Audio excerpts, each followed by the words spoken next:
How's it going? My name is George Weiner. I'm the chief whaler of Whole Whale. We have a very interesting intro here for our Primal Branding podcast. And we'll get to the podcast in a second, but I missed something. I interviewed Patrick Hanlon literally in 2017, and I totally got it from a brand perspective. He talks about the 7 elements of the brand, talking through pieces like ritual and creed and having a belief system. But what I didn't understand is actually at the key to why I think in many ways we've been kind of failing and as a creator ourselves at Whole Whale with our podcasts and our videos. And it's in this simple fact that there's cars driving by, people driving by right now, and I'm creating content in similar ways that people kind of drive by, grab information and run from us. They get it and go. And that's not a relationship, it's attention, which I care about. We're getting that attention. But there's something very different about someone who gets a quick 7 tips about this or that, or 1 extra fundraising idea, and somebody who actually understands what we're trying to build and build together at Whole Whale, but also for any channel. So I want to come back to this and say, like, listen carefully, because at the core of this is the difference between having people drive by your content and people stay, come by, and engage in your community. So think about the elements of the 7 elements of that primal brand and what Patrick is talking about once we get into this conversation. I hope it's helpful. It's gotten me thinking quite a bit about how we're going to be phrasing what we're building here with our content.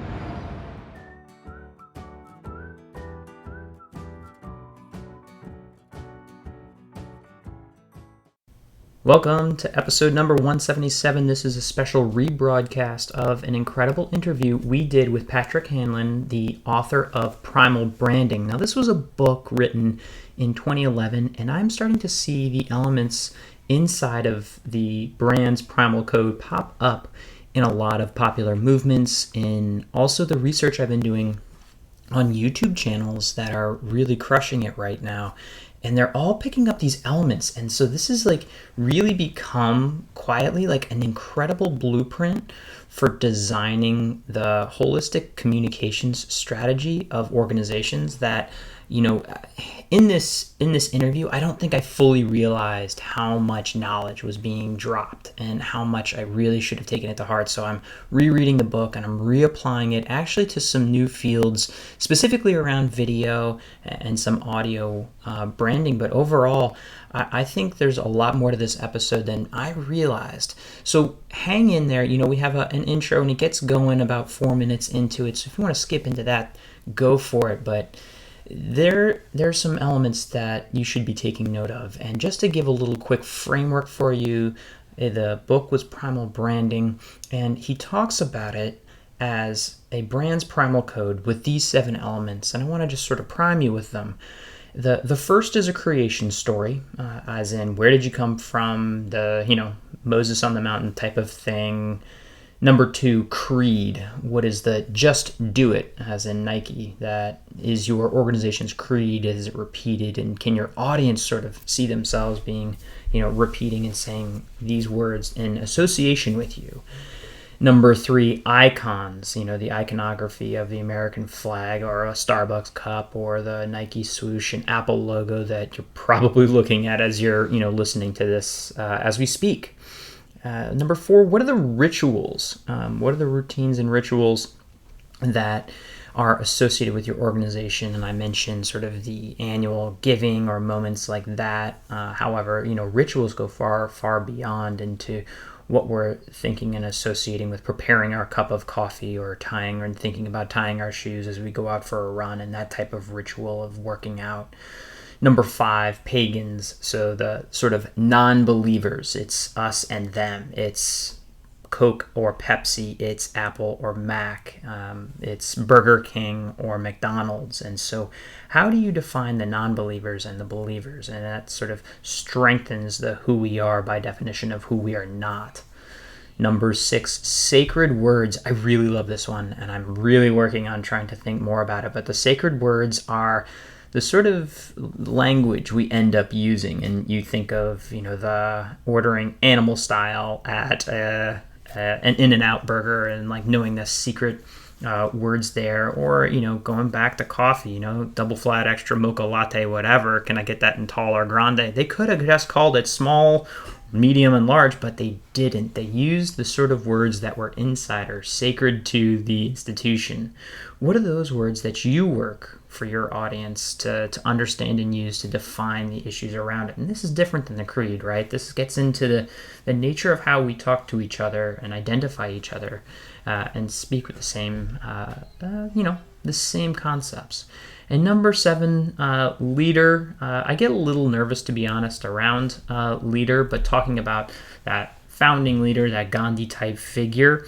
However, making sure you avoid a cult of personality here and instead make it about the we, not me of leadership, but certainly part of the brand is having that epic leader, and you cannot say the word Apple without thinking Steve Jobs, and it's just a function of that brand and of many strong brands. So those are your 7. I want you to think about how we touch on each of those as we apply it to the nonprofit sector in here. Again, I've been studying them and thinking more deeply about how we're incorporating them at Whole Whale into some of our videos that we've been creating on YouTube and some of our approach to what we're trying to build. So again, the brand's primal code, just to prime you here: number 1, creation story; number 2, creed; number 3, icons; 4, rituals; 5, pagans, as in believers and non-believers; 6, sacred words; and 7, the leader. All right, I hope you enjoy this podcast and really tune into it. Again, if it feels like it's going a little slow, fast forward, jump into a new spot. But there's a lot of value in here, and I hope you're as excited to listen to it as I was when I came back around and gave it a second thought. All right, enjoy. This is Using the Whole Whale, stories of data and technology in the social impact world. My name is George Weiner, your host, and the chief whaler of wholewhale.com. Thanks for joining us.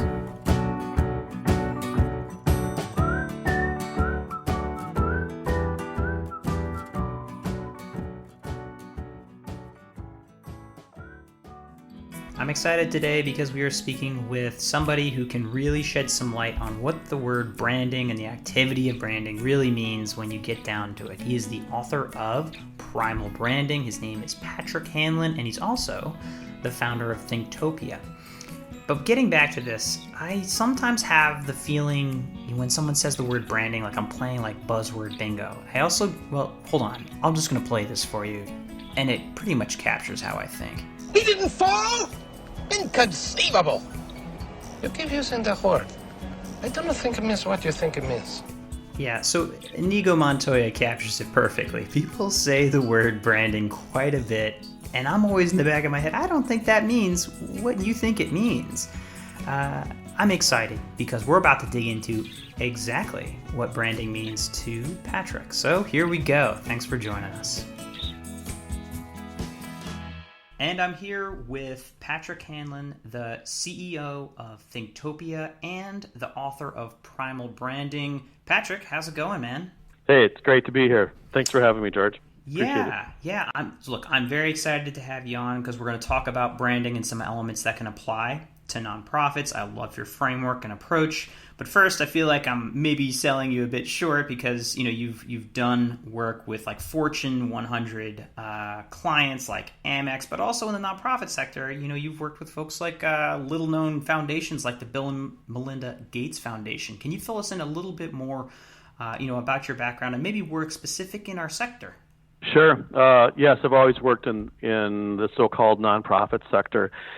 And even when I was writing Super Bowl ads for advertising. And the Bill and Melinda Gates piece was especially interesting because it was a triad of at Radical Media, production company there, and Michael Franzini, who is the director there, and MTV and THINKTOPIA. And we were put together to try to help keep African American kids and Hispanic kids in high school. 49% of them dropped out of high school. And so you can imagine the economic, health, educational metrics that go along with that. And we were lucky enough to get on Oprah. And Bill and Melinda Gates were on Oprah, and Oprah held up one of the things that I wrote. That was fascinating. That transitioned. The person from MTV, Tessie Topol, moved over to Time Warner Cable, and we worked with her there on something that called STEM at the time, and still called STEM, but people didn't know about it at the time. And so Time Warner Cable worked very closely with the White House, and they became the White House's privately funded initiative to help encourage the teaching of science, technology, engineering, and math in the country. And actually, when President Obama a couple years ago started talking about science, technology, and engineering and math, sorry, it's hard to get that out sometimes. He got his figures from Time Warner. The staff got the figures from Time Warner because they'd captured all that. So, yeah, lots of fun working on things like that. Very serious subjects sometimes, but very powerful and very impactful. Yeah, certainly. So, obviously, there's two different entities here. One is THINKTOPIA, and the other is the book Primal Branding, which I'm particularly curious about. What was the impetus behind the idea behind the framework you applied to branding? Sure. Basically, I wrote advertising, and every time most people probably don't know this, but every time before you come up with an ad, they give you what they call a creative brief, which basically tells you what you're supposed to communicate. And in between the lines on most of those briefs, they either wanted you to become, if you read in between the lines, they either wanted you to become the next Nike or the next Apple 1984 spot, create that for them. And, of course, that's said with a lot of cynicism, I guess, and a little bit of snark, but also with a lot of experience. And I had a problem with a client at the time, and I was wrestling with a problem with a client. And right today we'd call it, the problem would be authenticity. They weren't being authentic. But at that time I just felt that something was wrong. And so, and the client was Lego, and something was wrong. They were going out of business, but no one knew that at the time. And so I started thinking about, why do we think something good things about some people's products or companies or services, and not about others. And so I started thinking about the typical marketing kinds of things like quality and trust and, I guess, vision, things like that. But what it really got down to is that we believe in them. And so I started looking at that cliche called belief system and discovered that there actually is a system behind belief. The creation story, creed, icons, rituals, a special lexicon, non-believers, and leader. And once you wrap all of that together, you have a constellation of parts that not only directs or helps you differentiate, because each one of those is a differentiator, or can become a differentiator, but you have a constellation of parts that lead to what we call a strategic brand narrative, and that is what you need in today's world to not only distinguish yourself, but really, of course, once you create a belief system, you attract others who share your beliefs, and that's what we need. And that helps build community around you, whether it's 2 people or 2 billion people. Yeah, and you definitely need it in social media. So yeah, I mean, the noisier the system is, the clearer, obviously, your signal needs to be.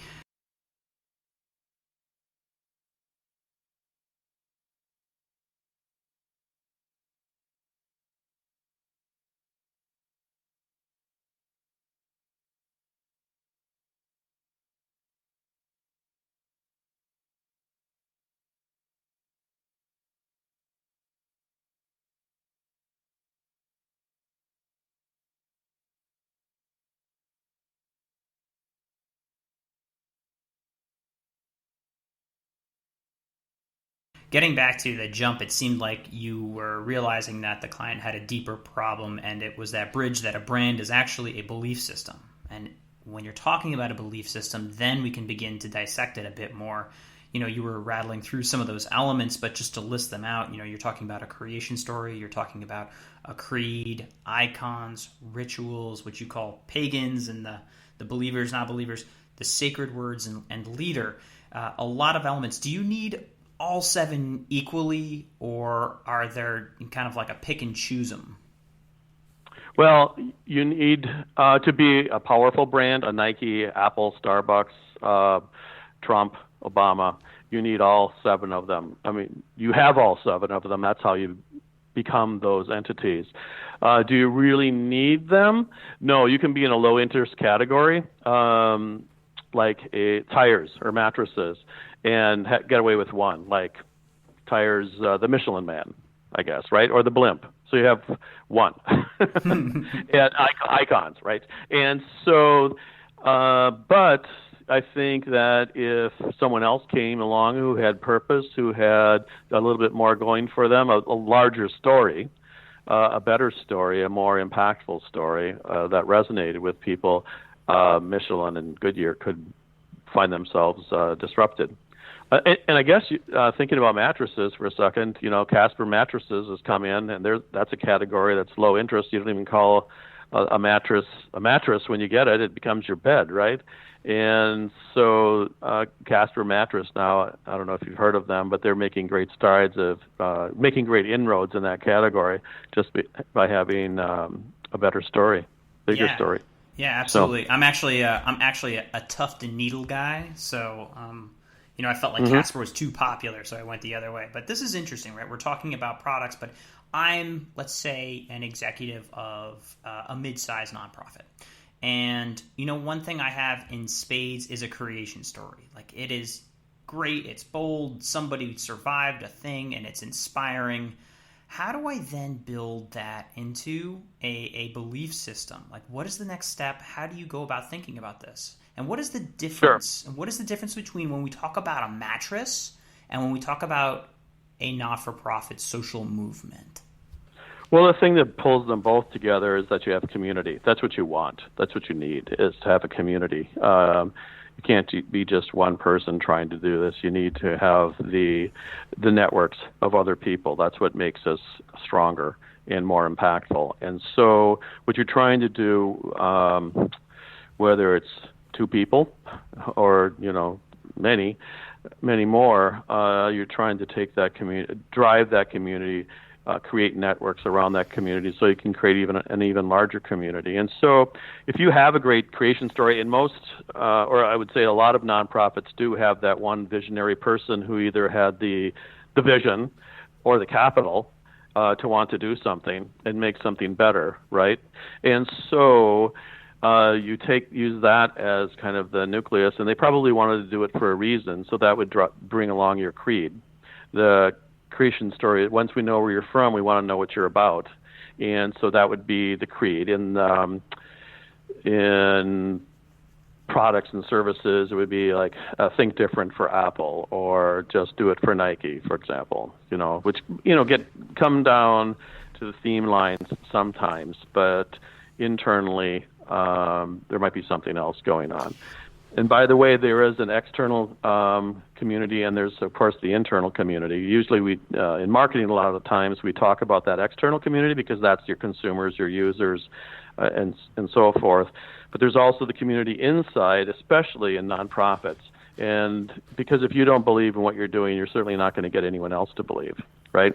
And so that internal community is so necessary and so important. But once we know where you're from and you tell us what you're about, we have to be able to identify you.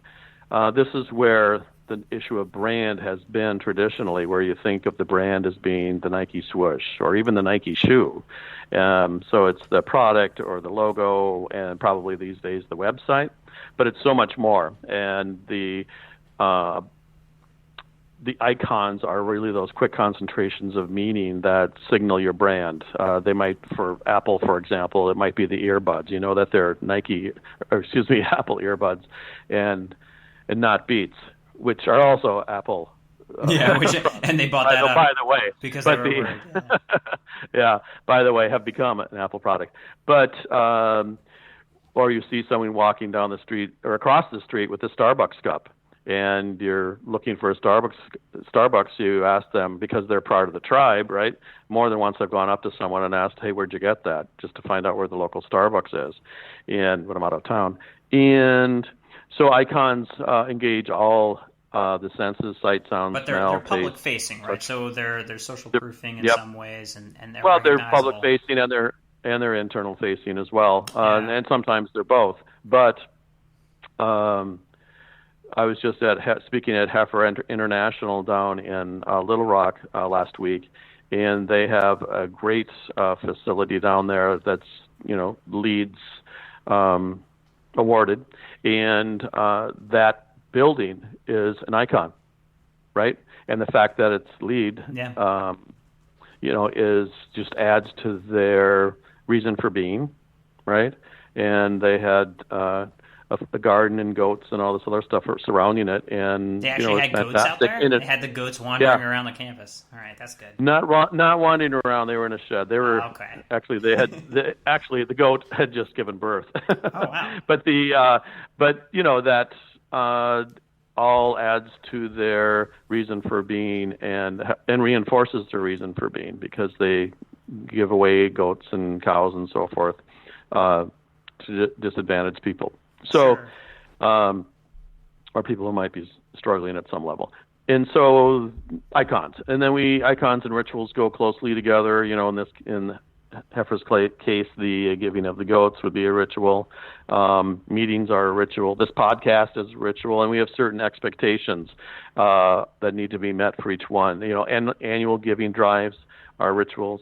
And I always say, if you want a good ritual, get a hug. If you want a bad ritual, call Comcast. So let me actually take a step here. Yeah. And when we talk about rituals, it seems like you're referring to both pre-existing rituals, such as giving gifts around the holidays or putting toothpaste on my toothbrush, versus ones that we completely create. In the case of Heifer, obviously giving the goat in that moment. How do you distinguish between the two? Am I trying to use both? Is it easier to jump on something established or sort of pave your own way? That's a great question and a very interesting one, because in terms of ritual, another word for ritual might be process or methodologies. And so in any given category, there may be some processes or rituals that are standard, that become standard within that category. For example, if you're building cars for Americans, you put the steering wheel on the left-hand side, so that the ritual of driving can take place, right? If you're in England, you put the steering wheel on the right-hand side. So that is sort of because that fits into that category of expectations. So there are certain, like as I mentioned earlier, there are certain expectations that may need to be met within a particular category. But more recently, a lot of our rituals have been disrupted. Like Uber has, Starbucks has disrupted or did disrupt how we had coffee in the morning, right? We used to have it at home. Now we have it at Starbucks or a place like Starbucks, or some of us have returned home with our K-cups or something. The ritual of grabbing a cab in San Francisco is hugely disrupted by Uber and Lyft, right? And there are our smartphones, our iPhones or Droids or whatever, have hugely disrupted lots of rituals, from looking at your calendar to messaging. Yeah, it's interesting because in the not-for-profit sector, I'm of two minds. Like, one is that it is very difficult to have a cold start. It's very difficult. Someone saying like, yeah, sure, obviously I want to build a community, and you're talking about brands that are like, multi-billion-dollar companies. But when you're trying to find that initial spark, I look back to like, all right, am I jumping in on Giving Tuesday? Am I trying to figure out the way, for example, like UNICEF did, jumping onto the giving opportunity around Halloween, and they have the little Halloween boxes that they can give to kids to go raise to the Salvation Army bell ringing during the holidays. And like, you hear that bell and you're like, all right, there's my Salvo Santa. I'm of the mindset it's easy, right? It's easier to jump onto something pre-existing and add your own flavor rather than like, all right, let's create our own Movember. As awesome as that is, and it's established, and like many men will embarrass themselves in the name of prostate cancer this November. But that's that's like lightning in a bottle. Is my instinct off here? What are your thoughts? Well, I think that those examples that you've given are all new examples, largely new examples of of ways that that organizations have tried to make the ritual of giving, do it in a new way. And sure. so I was thinking, as you were talking about the whole ice bucket thing we had on social media last year or the year before, and what a news flash that was for everyone, right? Sure. And so Yeah. I think that a lot of institutions, organizations are trying to become self-sustaining, and in order to do that, we have to get people's attention, attract awareness, and lift our name up so that people recognize us and what we stand for. And so that gets into a bit of the old advertising bucket, right, and PR bucket, and which is important, and because I think most organizations do need to be self-sustaining. Yeah, of course. And I want to take a step back to the words creed. When you talk about it, are we talking about a tagline? Are we talking about that list of beliefs? What is that? We're talking about your reason for being, and hopefully it's differentiated from everyone else's reason for being. But it's really, it's been categorized in so many, or described in so many ways. But the one that works for me is it's the reason why you get up in the morning and go to work or go back in. And then it seems like that's balanced with also the tagline element. Once you've got the raw ingredients of why, like my purpose, vision, mission, then I sort of synthesize that into the quick takeaway that I remember. Yeah. And a lot of times, especially for companies like Apple and Nike and so forth, those things have been whittled down or distilled by, incredible copywriters and who've worked deliberately to hone that thing down. We don't have that same freedom unless we get incredibly lucky at most organizations, right? We're kind of doing it ourselves, sitting in front of the TV with the kids. But a lot of times, you can have that spark of inspiration. You can find the right partners. And by the way, those partners are part of the community that you're building. So finding those right partners to do the right thing for you is a part of one of the advantages you can drive home just by having your story together. Because once you're able to tell someone, okay, here's where this, assuming you're new, here's why we're doing it. Here's what this is. Here's how it starts, where the idea comes from. Here's why we're different. Here's what represents us, whether it's a logo or the new website or whatever. And here's what we're trying to do. Here's the way we act and behave. Here's what we're not and never want to become. Here's the language that we're using to describe what we're up to. And here's the team that's leading it. You've just very colloquially been able to conversationalize everything that we've been talking about, and driving that now deeper into kind of your elevator speech, and then into maybe even just one word is the task. So it's interesting because I was actually about to go to that, the sort of modern day Saatchi and Saatchi one word brand, right? That like you pay Saatchi and Saatchi all of your dollars, and they come back to you with like from on high, the golden word that you will then repeat in their ear to get you there. If I were to say not-for-profits struggle in one area more than others, I would say it's in this creed section. And I would say it's in this creed section that nonprofits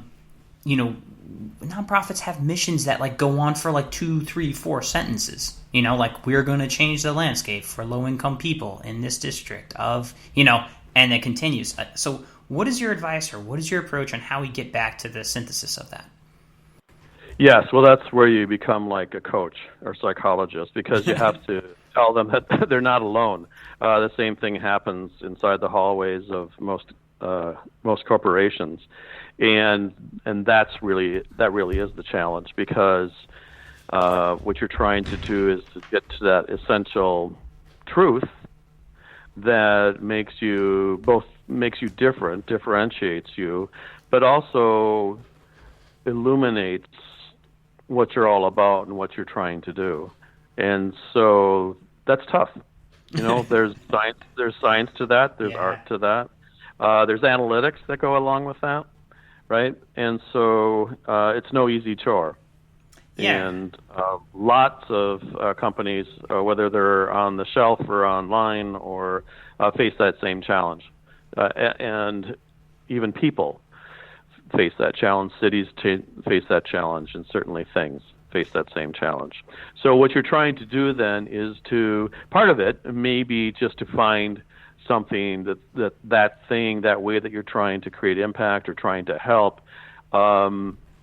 Maybe that is the thing that's substantially different, and you're coming at it from a different POV. And sorry, what does POV mean? Point of view, either tactically or just your mission or the way that you're executing.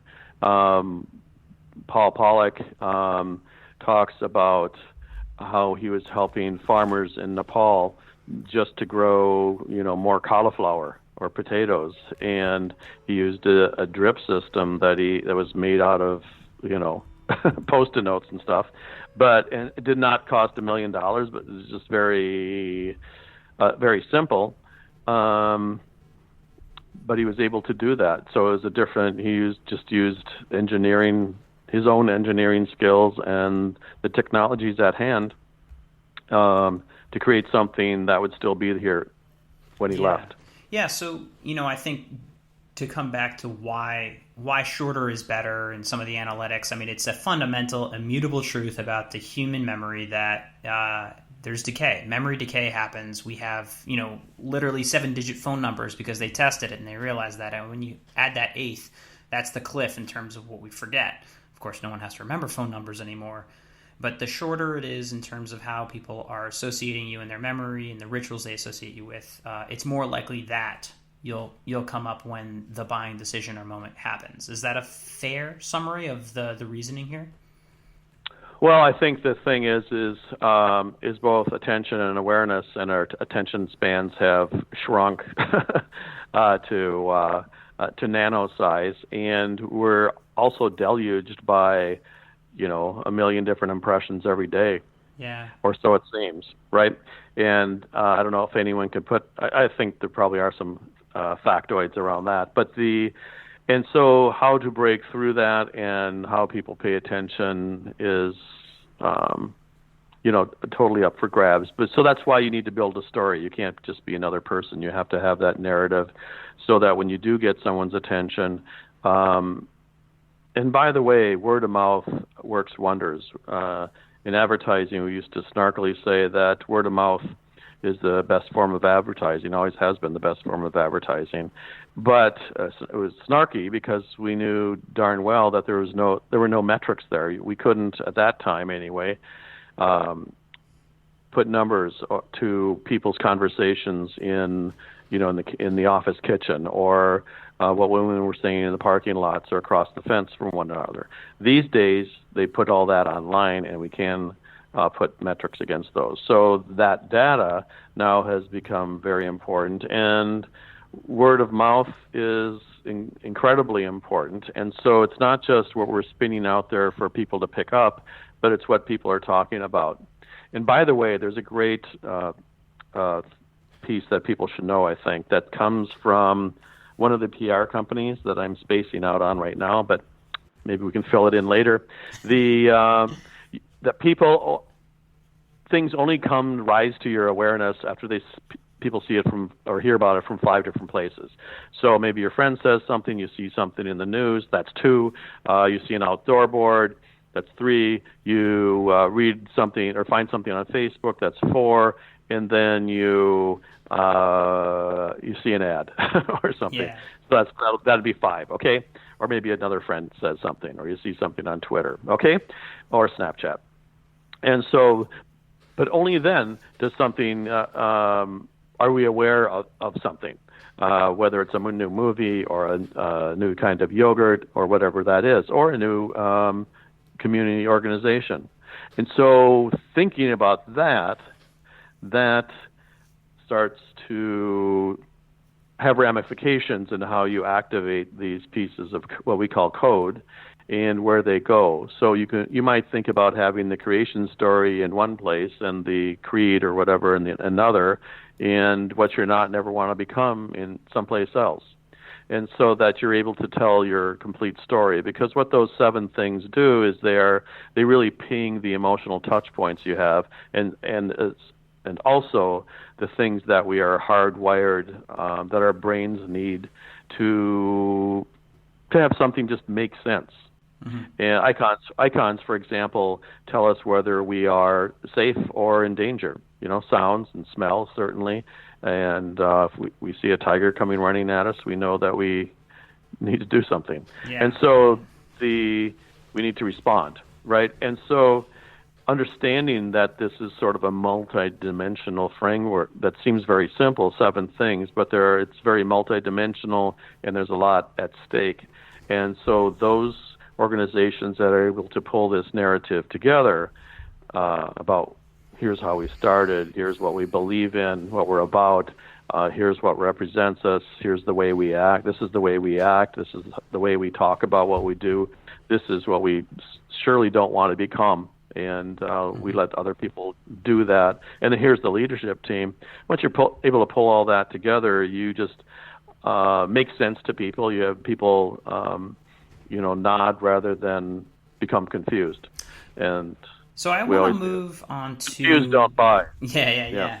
I want to move on to, obviously, building familiarity with an audience matters, but there's another ingredient here that I don't hear a lot about. If you're talking about the believers, non-believers, or pagans, the different language. Can you talk a bit about that in the context of the nonprofit sector? How do I go about this? And how do I do it in a way that's not antagonizing? You brought up, frankly, Trump before, and it's very clear what the pagan, believer, non-believer segments are there. Can you talk a bit more about how you evolve that and define that? Sure. In the most simplistic form, they're the competition, and it's Mac versus PC, it's Coke versus Pepsi, it's Snapchat versus Facebook, maybe, or whoever else is looking for your time at that moment. And but I'll tell you one thing. One of the things is that it's a great way of figuring out who you are. And because if you can identify those people who are not, that you do not want to become, who are not a part of your community or tribe, it helps you backtrack into who you are. So we're not this, we never want to become that, helps you backtrack into who you are and what you really do want to do and what you really do want to accomplish. A lot of people try to take on too much, and it's better to simplify your story anyway, even if you down the road want to, you envision so much more. But that's one way of doing it. We don't call things pagans anymore. We were called out on that by someone in... We don't do that. Okay. by someone in Australia, of all places. But but it is, in marketing and so forth, we tend to think, this is such a great idea that once everyone becomes aware of it, of course they're going to want to buy it. And if we just tell them more about it and increase the frequency and increase the awareness and spend more money, right? Like Coca-Cola spending $1 billion. Yeah, so I want to dial us in a little bit more on that, right? So differentiation is kind of like the believer, non-believers, using that parlance. But it's tough. If I'm a breast cancer organization, I can't make an enemy of Susan G. Komen. I can't be like, they're evil or they're doing it the bad way. No. Yep, how do I reframe? How do I reframe believer, non-believer? Well, that would be one of the things we wouldn't want to do. Fall into that camp.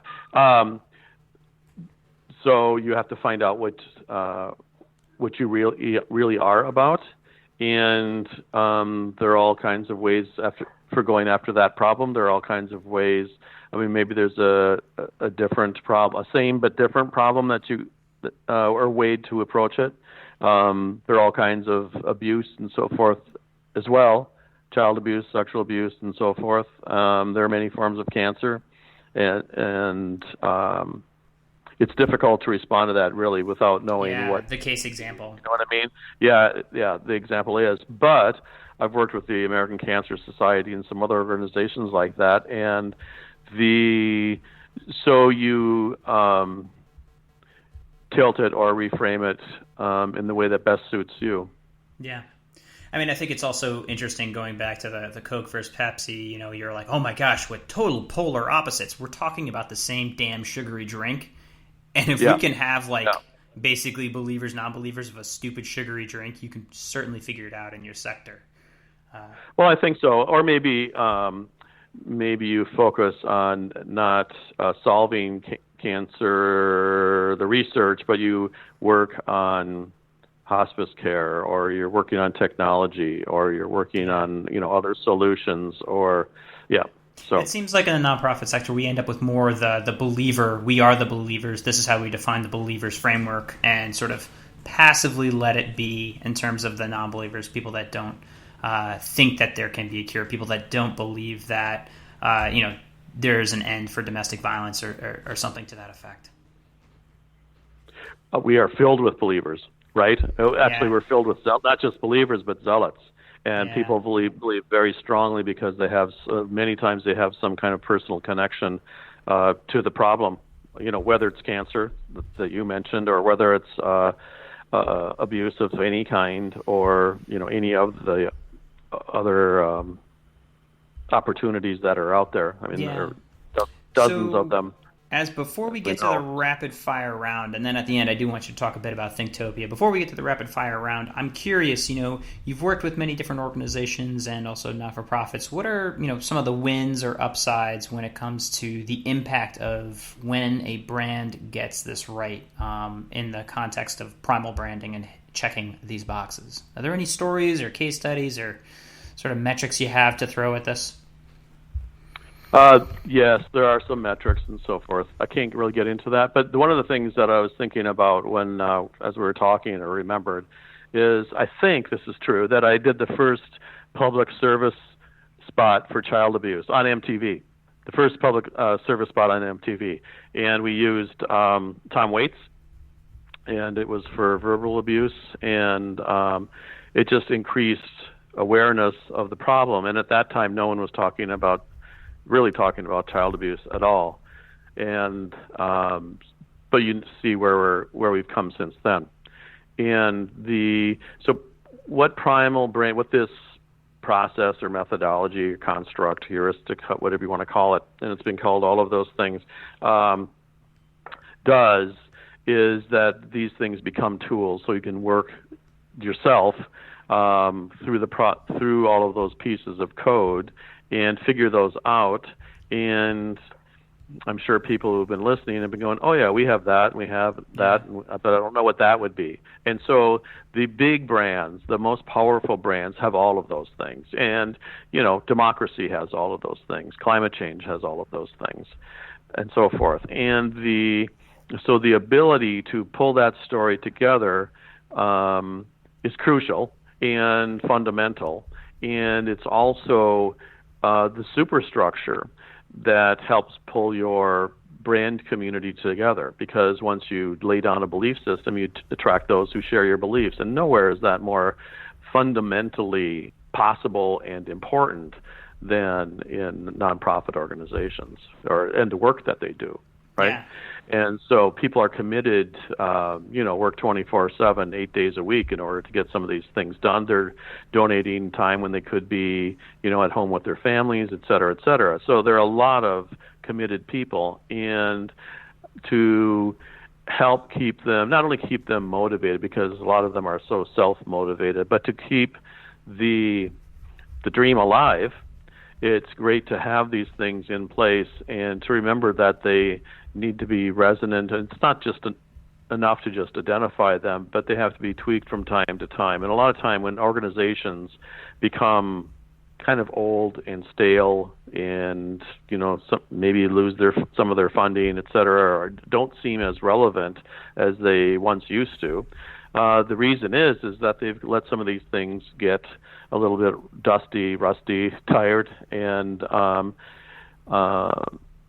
and that's a part of the bell curve, right? We were successful for a while. We're at the peak. We're the hot thing, and everyone wants us. And then after a while, we lose touch a little bit. And so when we work with 100-year-old, and they start to go away, they start to fade. So we work with a lot of 100-year-old brands at Kraft, Levi's, and so forth, Johnson & Johnson. And one of the things we do is we identify, okay, where'd you guys come from? What are you about? Yeah. What's your creed, icons, et cetera, and we go list them. And sometimes those need to be refreshed. Sometimes that's often someone's in the midst of redoing a logo or packaging. And how do you fit into today's world that is so rapidly changing? How to in modern times, and now it's really retrofitting or re-engineering it so that it's not. It's been attractive for baby boomers. How do we make it part of the consciousness of millennials and Gen Z? Right. So things need to be changed. So we are. Did that answer the question, George? We definitely. I'm not sure, dude. We wandered around the answer enough that people should get it. Yeah. People should get it. I think what I'm taking away from that is the clearly defined elements of a brand. The more you're able to make sure you're doing things right, there's an immutable law, it seems, of the universe that will help you attract the humans that self-identify with that, and then your community grows, and then you certainly are able to see those types of results. So it's very helpful, I think, as that framework. But I want to move into our rapid fire section. Go. Alrighty. What is coming in the upcoming year that you are most excited about? We have two things. We have a Primal Branding certification course that we just launched 2 weeks ago. We're excited about that. And then we're thinking about building deep belief networks. Next. Alrighty. Talk about a mistake you've made in your career that has shaped how you do things. Oh, I stayed employed by someone else for too long. And I've had much more satisfaction both on the job and as a human being doing my own thing. Should have started that much earlier. What is something you think you or your organization should stop doing? Second guessing people. Okay. And finally, if you had a Harry Potter type wand that you could wave over the nonprofit industry, what would it do? Well, the United Nations, who we've worked with, has, I think it's 17 sustainable endeavors, from poverty to illiteracy to other things that are the big problems that are facing the planet. I would cure or eradicate those. All right. If I had a magic wand. Magic wand and just go straight to the problem on the Millennium Development Goals. And just for fun, if you could jump in a hot tub time machine and go back to when you were just maybe about to write the book, what advice would you give yourself? Everything's going to be okay. Despite what you think. Hey, Patrick, thank you so much, man, for being on, speaking to our audience about this topic. Final question for you. How do people find you? How do people help you? They can find us on ThinkTopia.com. I also write for Forbes, but there's also there's, more importantly, I guess, for this discussion, there's a Primal Branding on Facebook that if you come in and ask to join, we'll let you in. And what was your second question? Oh, how do people help you? In so many ways. We'd have to have another podcast. So many ways. Well, I know they can certainly get in touch with you on ThinkTopia. You offer services there that will help folks walk through this process. Obviously, it's well baked and well tested, so I know that is certainly one way that you wouldn't say no to. That's true. But it's mostly how can we help them? Again, thanks for joining us, and take care. Thanks so much for having me. I hope you found this as informative as I did. I think it helps with some of the soft science when it comes to really getting to the essence of your brand and distilling it into what it really means to have a brand that's going to resonate and grow.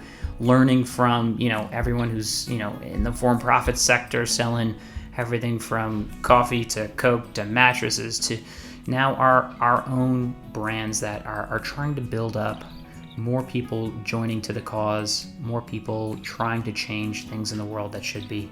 And, go through those elements and sort of check those boxes and say, all right, how are we doing on these different elements? Maybe you aren't struggling with creed, but you are with how you define believers. I think there's a lot of opportunity also to think about how you're strategically using rituals.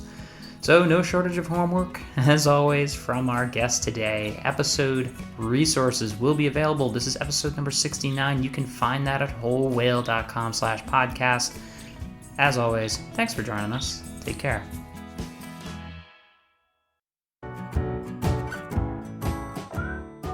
This has been Using the Whole Whale, stories of data and technology in the social impact world. Resources, as always, may be found at wholewhale.com/podcast. Thanks for joining us.